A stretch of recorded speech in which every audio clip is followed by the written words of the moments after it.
สบายดีตอนนี้มาพบกับเฮาเช่นเคยเนาะวันนี้อากาศก็เป็นสีครึมๆจักหน่อยเด้อแต่ว่าก็ได้ลงมาเฮ็ดเวียกคือเก่า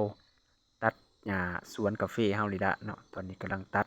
ออกตามแถวกาแฟเพราะว่าตอนนี้กาแฟนี่หกแห้งเนาะตามแถวกาแฟมันใกล้สิได้เก็บหมากเลยก็ต้องได้ลงมาตัดหญ้าออกเนาะเพื่อให้มันเก็บง่ายบ่ให้มันยากอะนะหญ้าก็หลายหญ้าก็หกเนาะตอนนี้ก็พากันมาตัดตามแถวมันแต่ละแถวแต่ละว่าก่อนเฮาจะได้ลงมาตัดนี่เฮาจะใส่รถแท็กเตอร์มาตัดหญ้าออกตามร่องของมันก่อน เนาะตามที่ว่าเราเห็นตอนนี้นะถ้าบ่ตัดนะมันจะหกแห้งเนาะมันจะตัดยาก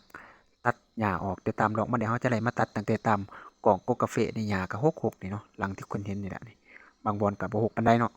แต่ว่าหญ้านี่หกแห้งเขาก็ต้องใส่รถมาตัดเพื่อประหยัดเวลาในการเฮ็ดเวียกของทีมงานของพวกเขาเนาะอีกอย่างหนึ่งก็ตัดออกให้มันแปลนเพื่อว่าเราจะได้เที่ยวเห็น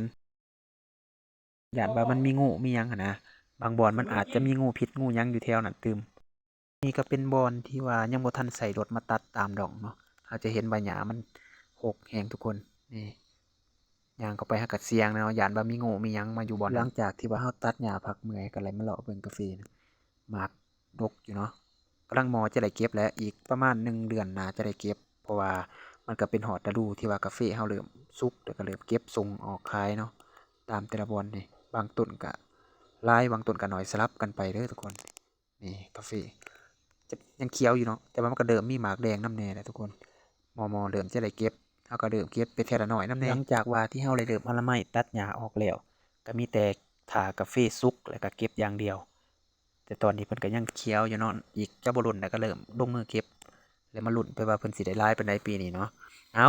ก่อนสิจากกันไปก็ฝากกดติดตามหน่อยเด้อกดไลค์ให้กำลังใจนำแน่เพื่อจะได้บ่พลาดคลิปใหม่ๆเฮาได้อัปลงให้ทุกคนได้เห็นได้เบิ่งนํกันเนาะเกี่ยวกับกาแฟของเฮาปีนี้นะว่ามันสิเป็นแนวใดล่ะ อีกต่อไปแล้วเราจะได้เฮ็ดคลิปลงให้ทุกคนเบิ่งเรื่อยๆอยู่เนาะติดตามสวนกาแฟของพวกเราเอาจำนี้ละ